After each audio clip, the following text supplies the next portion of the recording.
Ha dado muestras de ser un hombre que comprende bastante bien la política. Tuvo una entrevista que fue muy comentada en los días pasados durante su visita en Argentina, que habla muy bien de un tipo que lideró un país durante 10 años, ¿no? De un expresidente, de un estadista, de un hombre de Estado, que entiende muy bien la política, la economía y el momento actual, no solo del Ecuador, sino del mundo entero.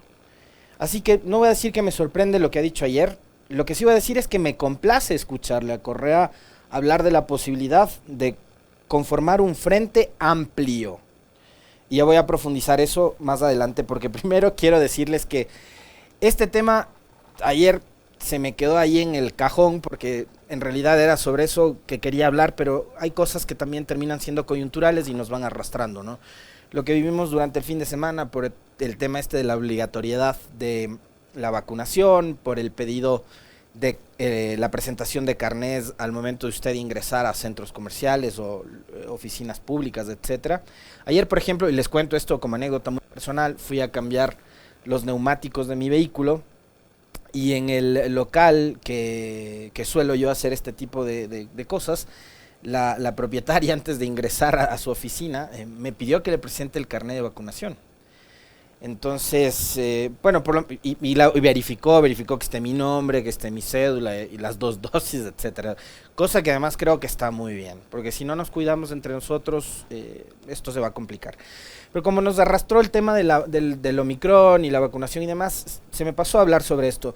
Yo había publicado el día domingo un tuit en horas de la mañana que tenía que ver con una discusión que se originó en una serie de conversaciones que habían generado tuiteros durante los días anteriores con respecto de la izquierda con o sin Correa, ¿no? Y justo alguien me acaba de dar like a ese tweet, lo estaba buscando y no lo encontraba, pero ya ahora lo tengo. Yo había posteado el día domingo lo siguiente: una izquierda sin Correa simplemente no sería izquierda. Y no por lo que representa Correa, sino porque esta no debería mostrarse como una corriente excluyente. Ahora Correa es un nombre tan vital para la izquierda como para la derecha que ha hecho de él el enemigo a vencer. Yo estoy totalmente convencido de lo que dije. Este tweet hubo gente a la que le disgustó. De hecho, igual como anécdota les cuento, ¿no? Mereció respuestas de Fernando Villavicencio, del hijo de Carlos Vera, del hijo de Gonzalo Rosero, de toda la plataforma mediática y política de la derecha que sostiene al presidente Lasso y a su gobierno. Con comentarios, porque seguramente les preocupa el hecho de que se discuta sobre la posibilidad de unificar a las izquierdas, sea con Correa o sin Correa. Yo creo que eso indudablemente a ellos les preocupa. Les preocupa porque además ahora están ostentando el poder y no van a querer aflojar el poder. Eso es obvio. También hubo un sector de la izquierda a la que le disgustó el comentario, hubo un sector de UNES al que le gustó. Creo que fueron los de UNES los más tolerantes con respecto del comentario. Creo que además fueron los que mejor lo entendieron. Y yo había puesto esto porque a mí me parece que es una discusión estéril, una discusión absurda, una discusión ridícula, el pretender hablar de una izquierda que no cuente con Correa. Porque antes del gobierno de Correa, la izquierda eran intentos, eran cositas que surgían por ahí y legítimamente, ojo, ¿no? Yo no estoy ni menospreciando ni deslegitimando lo que había hecho la izquierda, pero eran intentos. Tal vez lo más a la izquierda que pudo haber estado una organización política en el poder fue probablemente lo de Rodrigo Borja, que yo sí considero un político serio, honesto, ubicado del centro hacia la izquierda, un socialdemócrata, pero no tan vinculado a los sectores sociales y no vinculó precisamente a esos sectores sociales en su gobierno. Más allá de que fue un hombre demócrata, yo en eso sí soy absolutamente radical. Yo respeto muchísimo la trayectoria de Borja, como respeto la de Correa y como respeto la de todos los expresidentes independientemente de su corriente ideológica y demás. Creo que Borja fue un demócrata, pero siendo demócrata no gobernó con las bases, no gobernó con los sectores más populares de la sociedad, cosa que sí lo hizo Correa. Y muestra de eso, por ejemplo, está en el hecho de que por primera vez un gabinete ministerial tenía la mitad, y yo no sé si hubo un momento en que más mujeres que varones. Y algunas de esas mujeres venían de estratos sociales populares. Yo quiero, y les voy a citar un par de ejemplos que se me vienen ahora a la cabeza. Alexandra Ocles era una mujer, ahora pueden decir de ella lo que ustedes quieran, ¿ya? Pueden pensar de ella lo que ustedes deseen. Pero la señora venía de ser, digamos, una dirigente de barrio del Comité del Pueblo afroecuatoriana. Era una negra.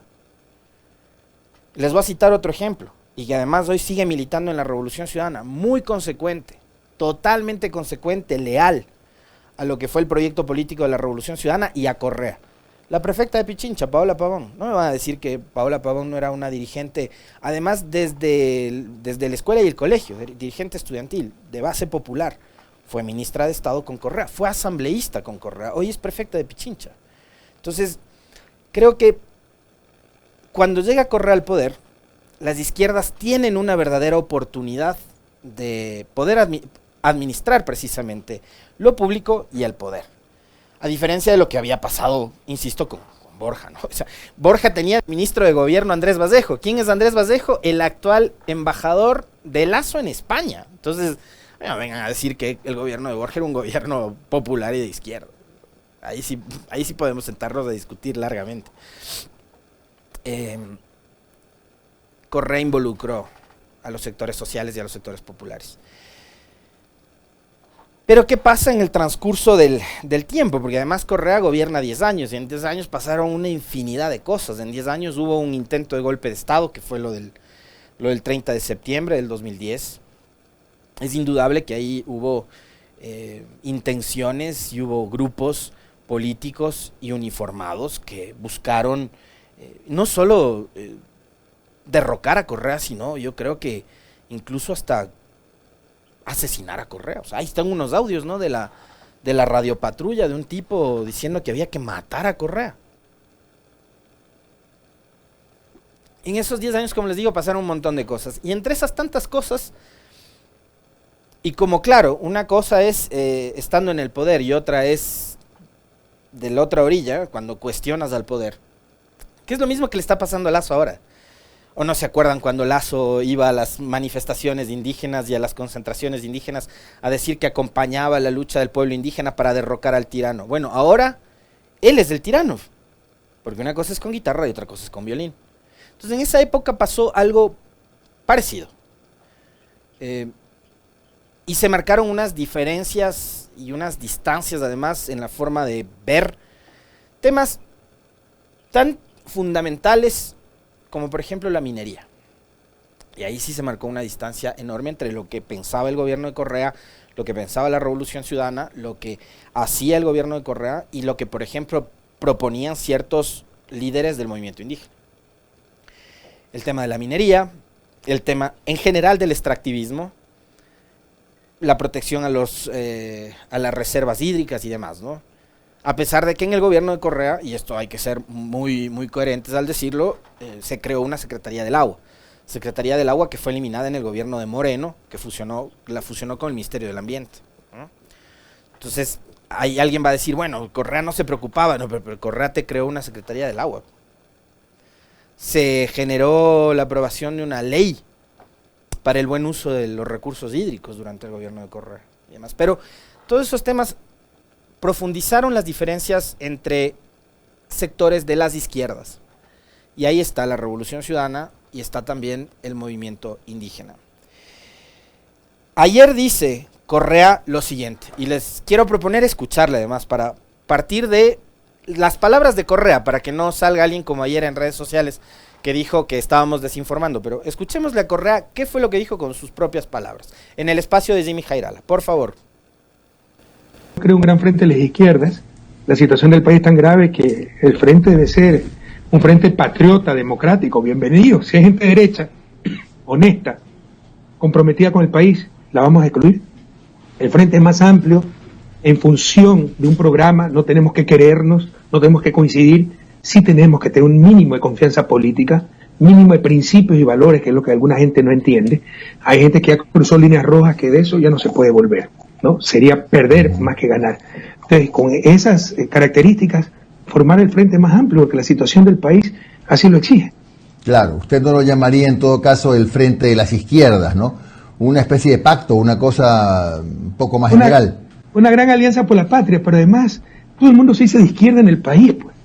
¿Tú crees que la propia CONAIE, ahora está Leonidas Issa, no lo conozco, tengo una buena impresión de él, pese a que nos ha insultado, nos ha hecho ladrones, en las marchas pedía agredir a los correístas, pero creo un tipo frontal, valiente.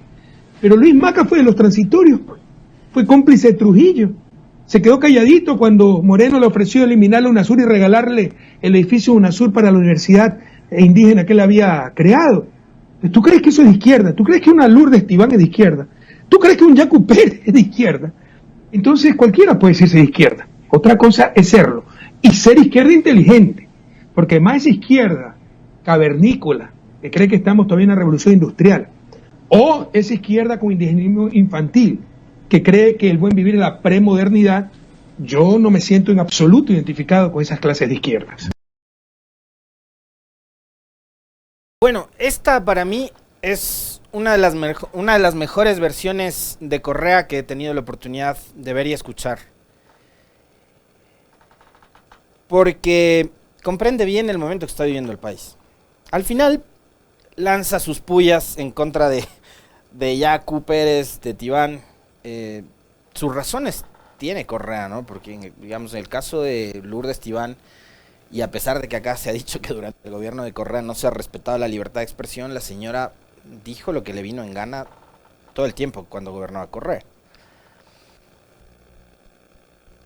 El caso de Yacu Pérez es distinto, porque ahí creo que yo, como siempre, esta es una opinión muy personal, les puede caer bien o mal. Yacu Pérez, ustedes saben muy bien que no es santo de mi devoción tampoco, pero en el caso de él y de su pareja de ese entonces, la señora Manuela Pic, yo creo que sí, el Estado cometió varios excesos. O sea, la señora hasta terminaron deportándola, ¿no? Por salir a protestar en contra del gobierno de Correa. Pero bueno, ese no es el punto. O sea, lo que pase con la vida de Yacu Pérez o de Manuela Pic no cambia el rumbo del país. Lo que sí cambia el rumbo del país son las decisiones de los líderes políticos como Correa. Y yo decía hace un momento que el nombre de Correa es tan vital para las izquierdas y para las derechas, porque Correa es un nombre multidimensional en este país. El nombre de Correa es transversal a todos los temas y tópicos y aristas que se abordan en este país. Yo les planteaba ayer, medio en broma y medio en serio, porque, digamos, en la cena navideña en mi familia pasó.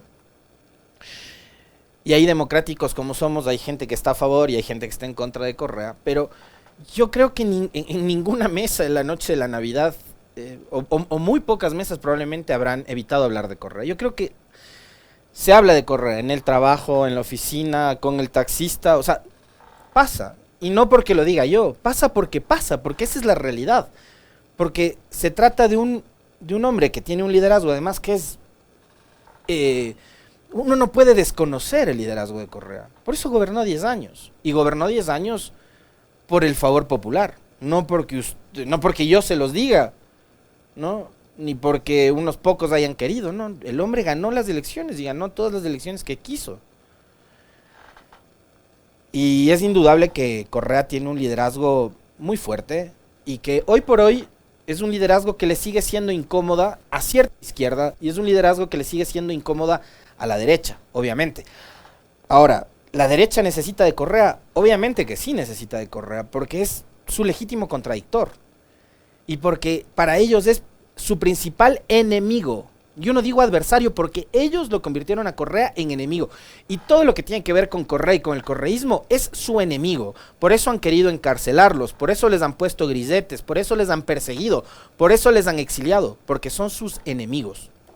Esos los entienden como enemigos. para esta derecha, para la derecha que gobernó con Moreno, y a mí no me hablen de transiciones, porque lo que estamos viviendo es la continuidad del gobierno de Moreno, para esa derecha no existen los adversarios políticos.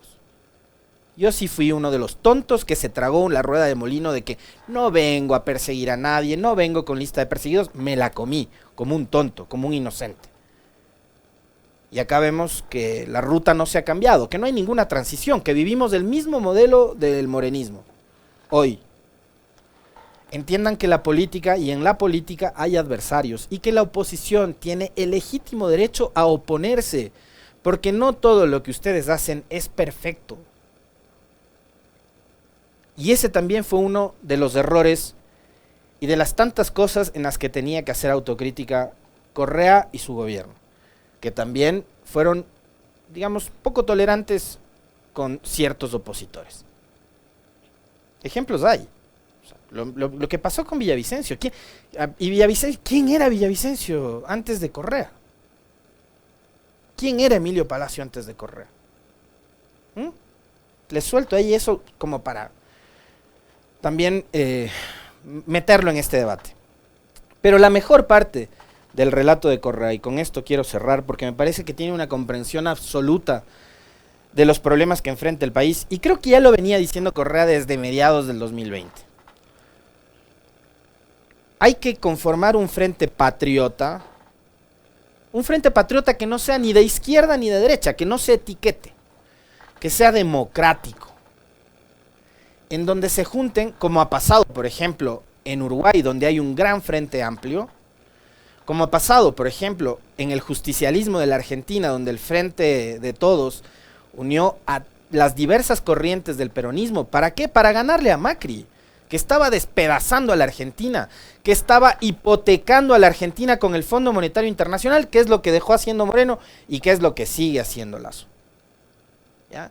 Entonces, ejemplos hay por montones para frenar, para contrarrestar la avanzada de la restauración conservadora, del neoliberalismo, del capitalismo salvaje. Pónganle ustedes todas las etiquetas que quieran. Pero para frenar y para contrarrestar toda esa avanzada, yo sí suscribo las palabras de que se necesita un frente patriota y democrático, en donde estén gente de la derecha, como por ejemplo, yo sí les quiero citar par nombres nada más, ¿no? Y lo vamos a tener a uno de ellos ya mismo como invitado. Henry Cucalón, asambleísta social cristiano en su momento, hoy dedicado a la academia, a sus actividades particulares. Social cristiano, discrepa y es crítico del gobierno de Guillermo Lasso. En la misma corriente del socialcristianismo, Henry Kronfle ha sido crítico de las cosas que ha venido haciendo Guillermo Lasso.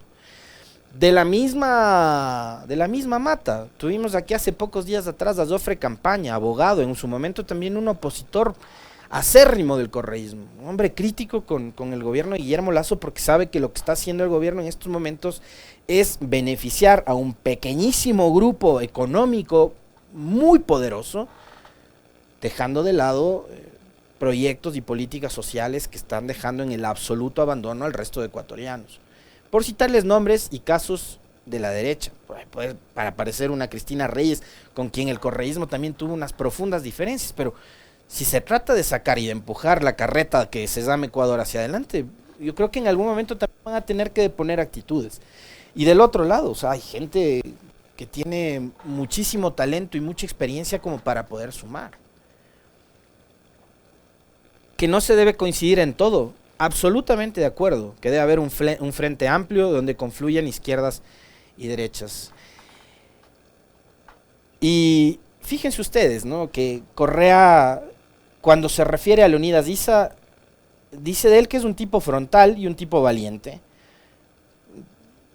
Considerando lo que sucedió en octubre del 2019 y considerando también lo que ha hecho ahora, yo sí tengo mi criterio, mi opinión. Me parece que ha sido bastante ambiguo Leonidas Issa con respecto de su relación con el gobierno y con Guillermo Lasso, que no va a los diálogos, que asiste, que después llama a la movilización, pero como venía el feriado de noviembre, dice, no, mejor nos vamos de feriado a comer la colada morada y la guagua de pan.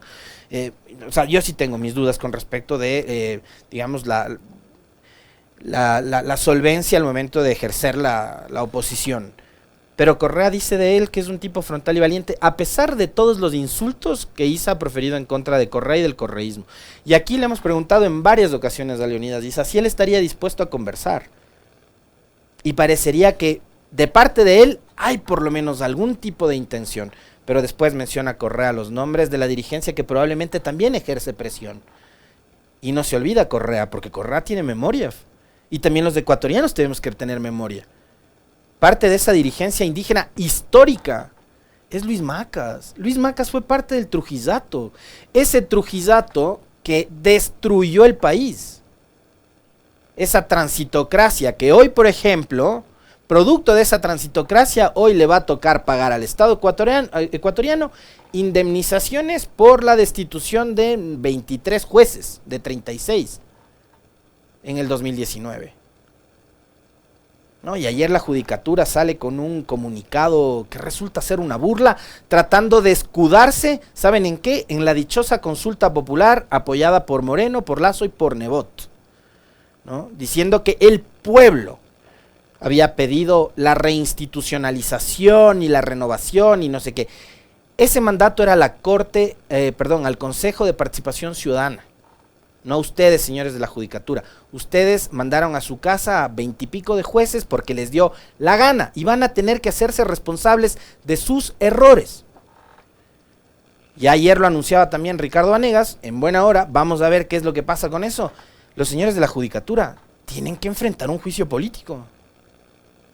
Porque si la Corte Constitucional dice que fue inconstitucional lo que hicieron, ese error, ¿ya?, y haberse pasado por las galletas la Constitución, debe tener un resultado y una consecuencia política, porque su encargo fue político, porque ustedes estaban puestos ahí para perseguir, porque para eso fue para lo que vino Trujillo, Macas y todos los que le acompañaron en el Consejo de Participación Ciudadana. Entonces ahora, que no sean los locos, ¿no?, que no se quieran escudar en el famoso cuento de la voluntad popular. La Corte ha dicho que lo que hicieron fue ilegal, fue inconstitucional y tienen que hacerse responsables. Es que no sean los locos. Y no vengan a decir también que ese comunicado fue por el Día de los Inocentes.